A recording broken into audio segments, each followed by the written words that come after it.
Cain. What's that? Well, it looks like some sort of car paint. We'll take it back to the lab to Susan. But how could this have happened? It looks like someone let the dogs out.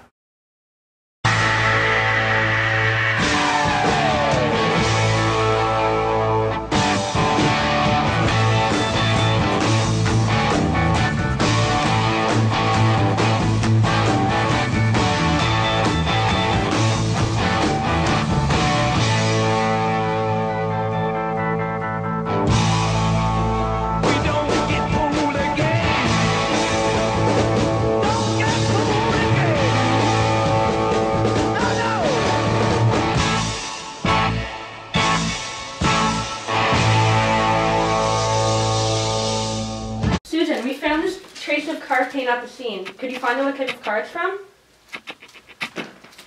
How can she do that? John, you've been the chief of CSI Kingston for 30 years, and you don't know how infrared spectroscopy... Infrared what? Ashley, I will find what car this comes from, and John, you need to go research about this before the rest of the department finds out. Yes. I wonder how this infrared spectroscopy works. Oh, Ashley's sent me an email here. Let's see. Hello folks, and welcome to the Stellar Science Show, brought to you by your host, Bill James. Today's topic is going to be infrared spectroscopy, one of my favorite topics.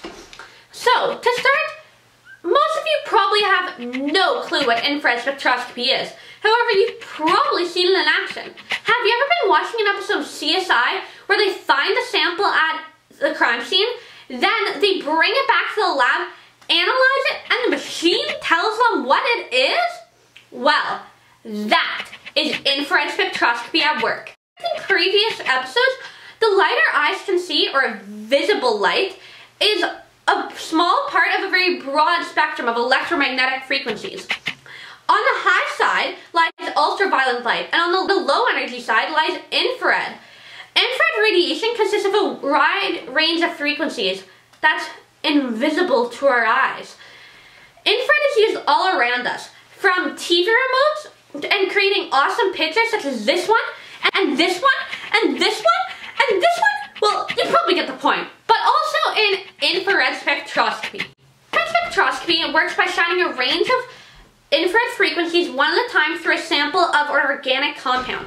You'll find that some of the frequencies are absorbed by the compound while others aren't. A detector on the other side of the sample shows that some of the frequencies go through with almost no absorption, while others are almost completely absorbed. How much of a particular frequency gets through the compound is called the percentage transmittance. So percentage transmittance is a measure of how much of the frequency gets through the compound. So a percentage transmittance of 100 would mean that all of the frequency passed straight through the compound with no loss. However, that never happens. There's always a little amount of loss, and the highest you will probably ever see is 95%. So the lowest you will ever see is 5%, which would mean that nearly all of the particular frequency was absorbed by the compound. A graph is then produced showing the percentage transmittance of the different frequencies of infrared radiation that has been put through the compound. This is a graph of propanol 1. As you can see, on the y-axis is the transmittance in percentage, and on the x-axis it says wave number centimeters to the -1. That's the unit that is measured in. Each frequency, including infrared, has a certain energy. If a particular frequency is being absorbed as it passes through the compound, that means that the energy must have been transferred to that compound. Energies in infrared radiation correspond to bond vibrations. So, in covalent bonds, atoms aren't joined rigidly. They're joined together because both nuclei are attracted to the same electrons. So, for example, pretend that this is a carbon atom and this is an oxygen atom, and this is a carbon monoxide molecule. And the spring between them is the space. So, these bonds can compress and stretch. Compress and stretch. This is called bond stretching.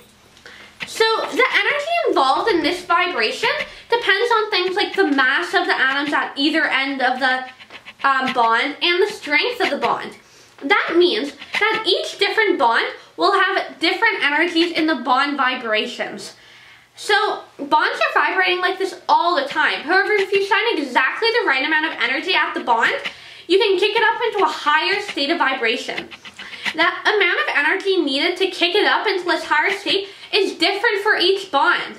Therefore, they will absorb a different frequency of infrared radiation. As well as bond stretching, bonds can also bend. Imagine that this is an oxygen atom bonded to two hydrogen atoms, so an H2O molecule. The bending causes the bond angles to fluctuate slightly. As I shake this molecule, this displays the bending vibrations that you would see. Obviously, not to this extent. Bonds will vibrate like this 24/7. And again, if you shine exactly the right amount of energy, you can kick it up into a higher state of vibration. And since the energies involved in bending various bonds vary for each bond, each different bond will absorb a different frequency of infrared radiation. Now here's the spectra for propanol 1 again. Through databases or tables, you can find out what each dip in the graph is from. But how do you read them exactly? Well, to start, there are 3 basic tips. 1. Stretching frequencies are higher than corresponding bending frequencies, or it is easier to bend a bond than to stretch or compress it. Number 2. Bonds to hydrogen have higher stretching frequencies than bonds to heavier atoms. Number 3. Triple bonds have higher stretching frequencies than corresponding double bonds, which in turn have higher frequencies than single bonds, except for bonds to hydrogen. Each dip in the graph is caused because the energy of that particular frequency of infrared radiation is absorbed by the compound to excite the bond to a higher state of vibration. The region from about 1500 to 500 centimeters to the -1 usually contains a more complicated series of absorptions and are mainly due to bending frequencies. So it is much more difficult to pick out the frequencies in this region than in the other region with the higher wave numbers. So this region is called the fingerprint region and is very important because each compound produces a different pattern in this part of the spectrum.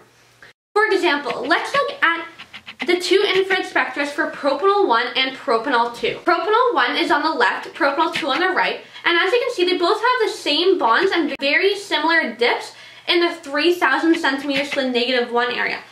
But observe the fingerprint region. As you can see, the pattern in the fingerprint region is completely different. This can then be used to figure out which one of these it is.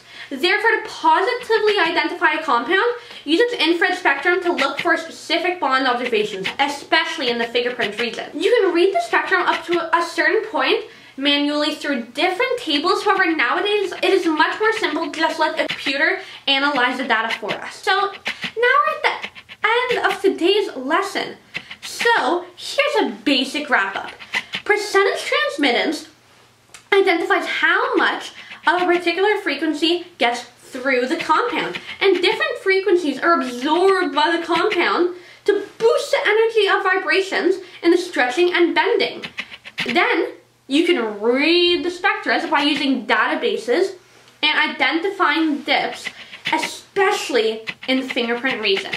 Now, I hope you understand how this is used to analyze samples of compounds in not only your favorite TV shows, but for chemistry practice everywhere. Thank you, and have a spectacular day. Well, I think I understand it now. Hello again. Did you do your research, John? Yes, Susie. It's Susan, actually. And that's great. I analyzed the sample of paint through our infrared spectroscopy machine, and the levels of the different elements in the compound matched up with the car paint that Subaru makes. So now what? Well, Subaru. it is a special paint. In our database was found to be from only a certain type of car. The 2006 Tribeca. We'll search for the owners of the vehicle in our database. Hey, I own a silver Tribeca. What are you looking at me like that for? John, where were you this morning around 7 o'clock? I was probably driving to work. And on your way to work, did you drive on this road? Yes. Well, is there any chance that you could have hit Coco?